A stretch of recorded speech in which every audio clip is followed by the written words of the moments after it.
Hi everyone, welcome back to my channel. My name is Dent. Thank you so much for stopping by. So without further ado, let's get started with today's video. But quickly, before I actually start the video, I want to say to everyone that has actually subscribed since my last video, I appreciate it. I still get the comments regarding the things that I was talking about when buying a car. So I really appreciate the questions, and they're actually pushing me to actually try and learn more and understand, hence the motivation for today's video. So today's video, we're going to be talking about what you need to know about insurances for your vehicle. So you know that when you buy a car, most of the time you will have the bank or the dealership that you bought the car from, they would always recommend their own insurances. Basically, it's people that they work with. Every car that's financed, they will tell you that it cannot leave the dealership unless you have insurance. Now let's break it down when it comes to insurances. Sorry, I just need to wipe my glasses because my eyes hurt. So I just need to wear my glasses. Okay. Now, let's put on the smart face. I'm joking. Number one, I'm going to be discussing the comprehensive cover. I always have my notebook just so that I don't go off the wagon when discussing most of the things. So my first point is going to be the comprehensive insurance. The comprehensive insurance basically covers everything. So in terms of your loss, theft, damage, basically the comprehensive cover covers almost everything. Third party, if you hit someone else, they would also cover that, because depending on what kind of insurance, sometimes it wouldn't be covered, but we'll talk about that one on the other point. So the comprehensive cover covers all of that. If your car is stolen, if you've been in an accident, whether it was your fault or not, a comprehensive cover would cover you. If you hit someone else, they would fix your car and their car. And every insurance cover, every comprehensive cover, sorry, is different. Every policy or the insurer will package their comprehensive cover differently. Even though all of them, they would basically, the comprehensive principle itself would basically be the same. Like they will cover you in case of theft, hijacking, damage, maybe weather condition damage in your car. Most of the comprehensive cover will consist of all of those things standard, but all of the every insurance packages their policy differently. Now, you'd find that you think, okay, I have a comprehensive cover. Every insurer is different. That means I might have a car hire. Not exactly. You'd find that this insurance would charge you an extra fee if you want to have a car hire. With my current insurance that I have, it comes in standard. But because I've been trying to compare insurances, I would always get that other people, they were like, would you like to add a car hire? And then it was a shock for me because I thought it's normal. And then I had my other friend who thought they had a car hire, but they didn't, until they actually had an accident. And then they were like, no, but you don't have a car hire. So those are the things that you actually need to understand, that does your insurance, even though it's comprehensive, does it cover the other things? Tow tracking, some of them, they would limit you how much they would bring a tow truck to you in a year if you were to be needing their services. So also when you're actually going through a policy, it's not only about how much you're going to pay per month. See how the package itself is going to be beneficial to you. Put scenarios of incidents happening. What is the insurance going to do for you? Now, in terms of mechanical breakdown, the insurance sometimes will not cover that. That would be maybe on your maintenance plan if you have that, or on the warranty of the car that you bought if it has that. So if your car has a problem mechanically, your insurance may not cover that. So the second one that I'm going to talk about is the third party theft and fire cover. So it's a third party theft and fire, basically liability. So this cover will usually benefit someone who's like, let's say after 5 years, you've paid off your car and you feel like you'd like to save some money. Depending on the kind of a driver you are, maybe you're not a person that drives the car quite a lot. You just have the car maybe for convenience. Let's say in this time and age now, you have a car that's fully paid up and you work from home because of COVID. This is just an example. Then your car is fully paid up. You just want to cover your car on events that are out of your hands. but you would just like to have some insurance. So this one would be, let's say if your car got stolen, or maybe there was a fire and your car got burnt in that event, then this cover would work for you.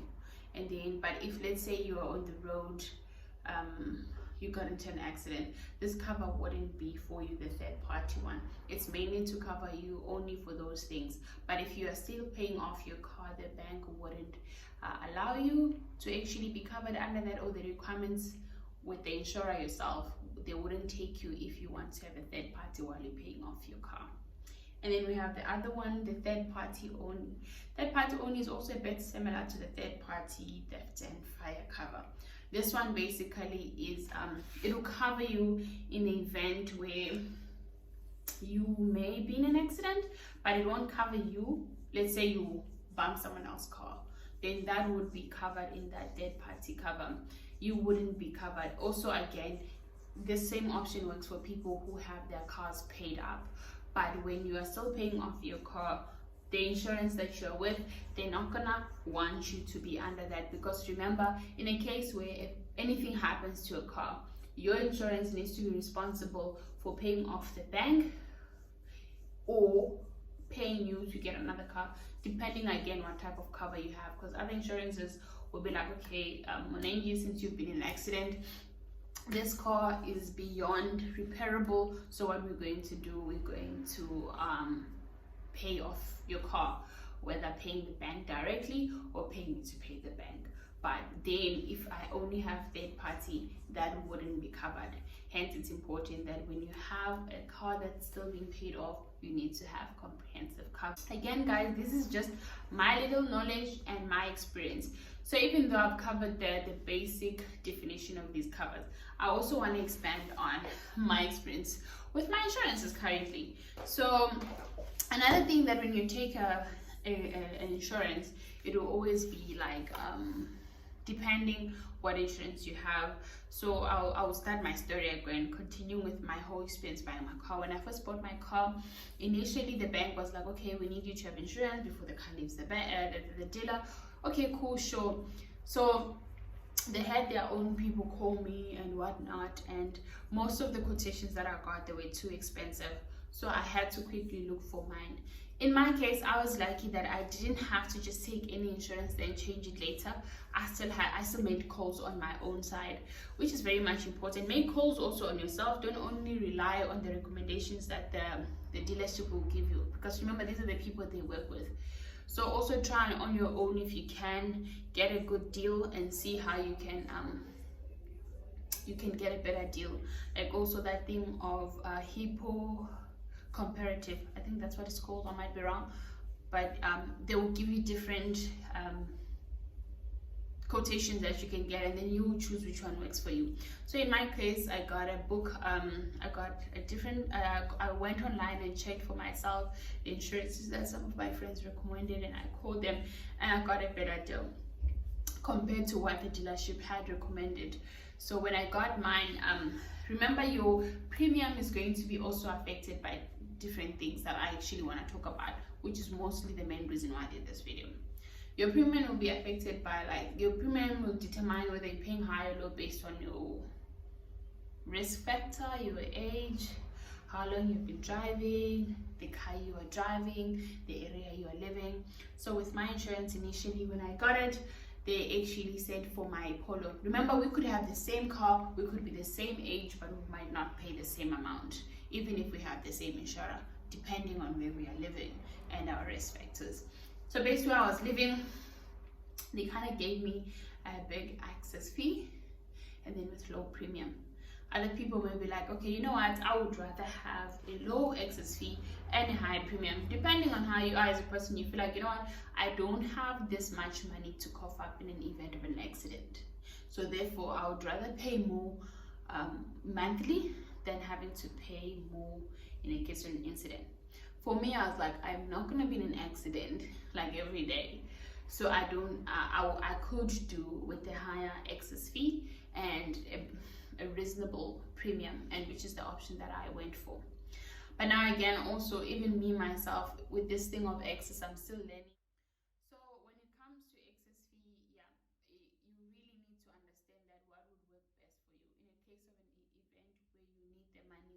have it. Like for instance, it doesn't, for me, it wouldn't have made sense if let's say I have a premium of 800 and my excess fee is 7,000 rand, and I know that I'm still a learner when it comes to driving. That means I must be prepared, or I must save up 7,000 rand somewhere else in case I'd be in an accident.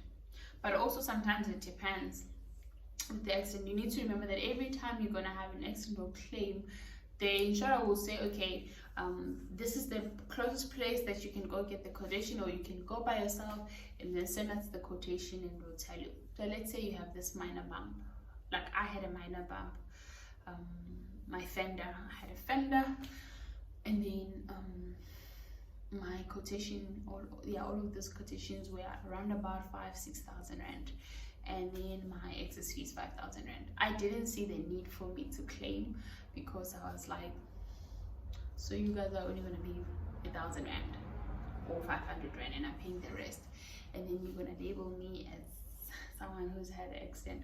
So I didn't claim with that small one. I'm not saying don't claim, but for me that was also like this shocker of understanding how these excess fees, they really are a bit of a bummer. The excess fee is much better when you are the one who's paying less than the insurance. Like let's say you have a huge accident and to fix the car might cost 60k, and the insurance is asking you to pay like 5k. It's less compared to what they are paying. But when the accident is so small and you're like, they're not gonna pay anything, the question is like, for me it was like, I'm not gonna claim, and I didn't claim, and I'm not encouraging people not to claim.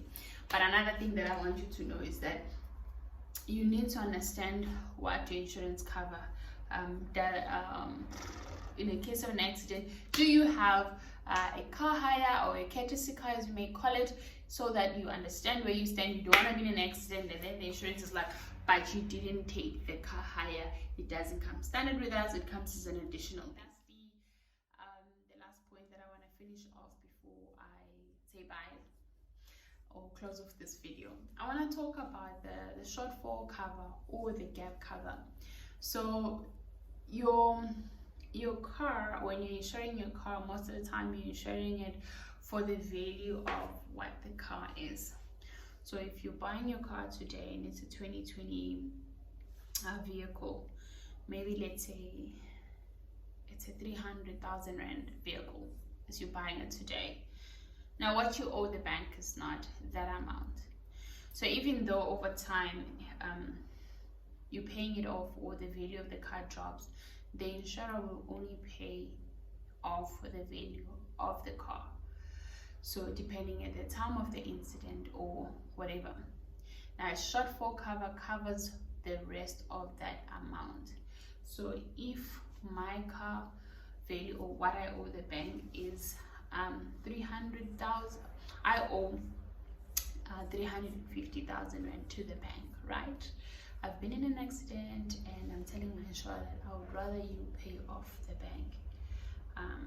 Yes, I want to pay off the car, it's fine, I don't want a new car. I don't know, let's say that's the kind of insurance you have. I'm going to take some time and then maybe reapply again, but right now I just want to pay off this car. Example, a shortfall cover is going to cover up the other amount, the remainder amount that the car is not covered for. I don't know if I'm making sense. So if my car is what, 300,000, the retail value of my car at this moment, let's say, is 300,000. My car hasn't been in an accident, but what I owe to the bank is 350. My shortfall cover is gonna cover up the rest. It doesn't come on a comprehensive cover. That's a separate cover that you take on your existing cover. So most of the time when you're actually signing up with the insurer, some of them will ask you, would you like to get a gap cover, or sometimes they call it a shortfall cover. It is up to you to get it. I really don't know. I've heard other people who said it's really not worth it or whatnot, and I can't comment much on it because I am not an expert in this. I can only speak on my experience, and in my experience I've had to rather opt for it. I'm not convincing anyone to do that, but I found it that why not? And really, depending on the insurance that you have, it's really not that a lot. It's just the other accessories that maybe I would say that with the other ones, like the scratch and dents, they might be very much funny with that when it's time for you to claim, because you know when you buy your car when it's still new, you want it to always look perfect, like you don't want anything with it. So for me, I cancelled my scratch and dent cover when I actually realized that no man, these people, they're very much not clear when they're selling it to you than when you actually have to claim, because there's so many T's and C's in there until you have to claim. So then for me, then I was like, okay, this one is really an accessory cover that I actually don't need, and I cancelled it. The rims one, I also had that one, I cancelled it, because the way they measure them, it's so silly in my opinion, and I was like, nah, it's fine, it's fine, it's fine. Maybe if you want to cover your wheels, because I mean, remember on your, even though you have comprehensive cover, if your wheel bursts or something happens to your wheel, it will not cover that. So you also need to understand that it's not covered. It's up to you if you then want to add that accessory. I call them accessory covers. It's funny how you think that your insurance will cover everything, like it will cover you for wheels because it's still part of the car. And I was shocked. We were like, no, it's not part of your car. You need to cover that separately for your wheels. I mean, imagine your wheel bursts in the middle of the month. I mean, I'm speaking to actually people who are like me, who are like normal people, ordinary people. I'm talking about people who have money for days. I'm talking about people like me who sometimes you're literally hanging on to payday. You just don't have money for certain things that you didn't expect. So I guess in those cases, covers like for tires, they would come in handy when you don't have that money at that point, and then you can just claim for it and get a new wheel covered for you, because your comprehensive cover will not cover you on that. So to summarize basically what I was talking about, I was basically saying that try to understand what your cover covers, see how your package is packaged, and see if that's exactly what you're looking for. Because even though it says comprehensive cover, it does not mean that it actually may cover certain things, because they don't actually come as standard. Like I mentioned to you, that some covers, when it comes to courtesy car, they will not cover that standard. It's something that you would have to add additionally, even if they might say it's an extra 60 rand to do that. But some of them, like their current insurance that I have, it came standard.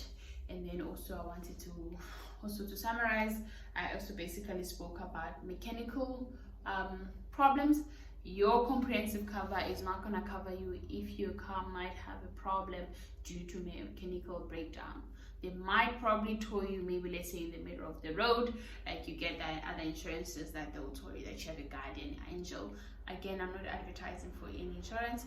So those kind of services they will offer you, but they will not fix your car, because comprehensive does not do mechanical, does not cover mechanical problems, unless maybe there is one that exists. But again, ask your consultant when you're actually taking that cover if it does.